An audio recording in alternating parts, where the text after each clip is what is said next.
যে শেখ মুজিবুর রহমান আমাদের বড় নেতা, তিনি আমাদেরকে পাকিস্তান থেকে এসে একটা সুন্দর দেশ দিলেন, শান্তির দেশ, যেখানে আমরা পরস্পরের সঙ্গে ভাই ভাইয়ের মতো বাস করবো, তাই না? কেমন আছেন আপনারা? বহুদিন দেখা সাক্ষাৎ হয় না, কি করেন এখন তুমি আসবে পারো না, ভালো হয় ঢাকার চাকরি পাওয়া হবে না হলে জেল খায়, ঠিক না? আপনারা অনেকে জেলে গেছেন, আমার ছেলেরা অনেকেই জেলে গেছে, ঠিক তো? ইনশাল্লাহ এখন আর জেলে যেতে হবে না। আমরা এখন অন্তত ওই শান্তিতে আছি যে রাত্রিবেলা পুলিশ আমাদের বাড়িতে গিয়ে আক্রমণ করবে না। অন্তত এইটুকু শান্তিতে আছি যে আমাদেরকে আপনার ওই ক্ষেত বাড়িতে, ধান বাড়িতে অথবা গাছের উপরে বসে থাকতে হবে রাত্রিবেলা, ঠিক না? এটা আমাদেরকে গত 15 বছর ধরে এই অবস্থা আমাদেরকে খারাপ করেছে। বসে যাও বসে যাও। এই যে ভয়ানক একটা অবস্থা যে আমরা একটা ভোট দেওয়ার জন্য, একটা ভালো থাকার জন্য, কম দামে খাওয়া পাওয়ার জন্য, অথবা আমাদের মা বোনদের জন্য শাড়ি কাপড় কেনার জন্য আমরা একটা ভালো অর্থনৈতিক অবস্থা চেয়েছিলাম, তাই না? আমরা 1971 সালে এখানে সবাই বেশিরভাগই হচ্ছে যুবক, তারা 71 সালে যুদ্ধ দেখে নাই, অনেকে আছেন প্রবীণ যারা 71 সালে যুদ্ধ দেখছেন। আমরা যুদ্ধ করেছি 71 সালে, আমরা যুদ্ধ করেছি আমাদের একটা স্বাধীন দেশ পাবো, পাকিস্তানিরা আর আমাদের অত্যাচার করতে পারবে না, পাকিস্তান আনন্দ বাহিনীর হাত থেকে রক্ষা পেয়েছিলাম যুদ্ধ করে, বুকে রক্ত দিয়েছিলাম, লক্ষ লক্ষ মানুষের শহীদ হয়ে গিয়েছিল। আমাদের হিন্দু মুসলমান ভাইরা আমরা ঘর বাড়ি ছেড়ে ভারতে চলে গিয়েছিলাম, আমরা সেটা ভুলি নাই। এই বাবা, তোমরা যদি কথা বলতে থাকবে আমি তো কথা বলতে পারবো না, প্লিজ পেছন দিকে কথা বলে না। এখন আমরা যে ভারতে গেলাম, উদ্বাস্তু হয়ে গেলাম, আমাদের দেশের বাড়িঘর লুট হয়ে গেছে, পাকিস্তান আমাদের বাহিনীরা লুট করে নিয়ে গেছিল। এবার আমরা স্বাধীন হলাম যুদ্ধ করে, একটা দেশ পেলাম, বাংলাদেশ স্বাধীন।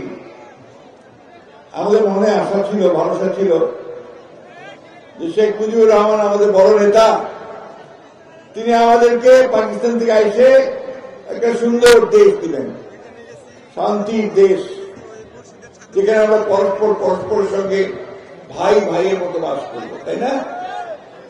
দুর্ভাগ্য আমাদের, আমরা সেটা পাই নাই। ওই স্বাধীন হওয়ার পর থেকেই কিন্তু শুরু হয়ে গেছে এই দেশে হানাহানি, কাটাকাটি, খুন, জখম, হিংসা। সবচেয়ে দুঃখজনক ব্যাপার, যে নেতাকে এত মানুষ ভালোবাসলো, যে দলটাকে লোক ভালোবাসলো আওয়ামী লীগ, সেই দলটাই আমাদের উপরে চড়া হয়ে গেল, এই দেশের মানুষের উপরে।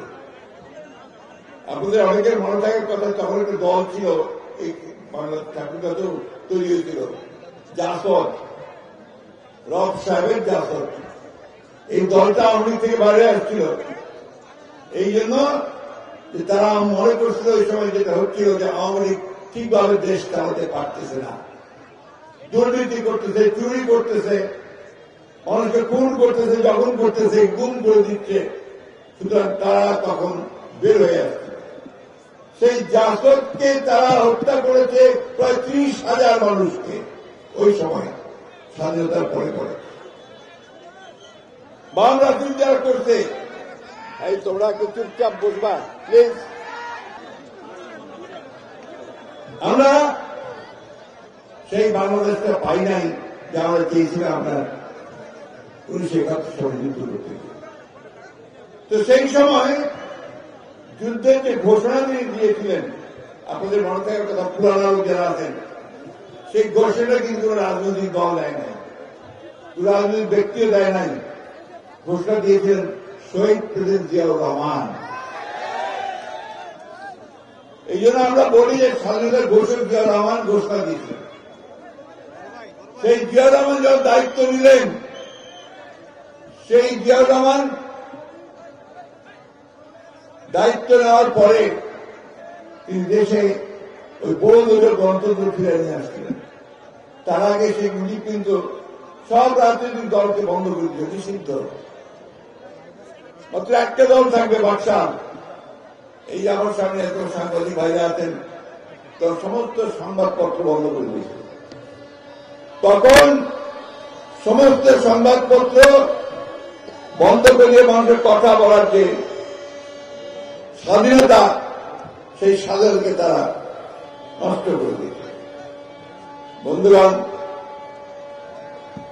ট্রেন যাচ্ছে, একটু শব্দ হচ্ছে, আমি একটু পরে কথা বলতেছি।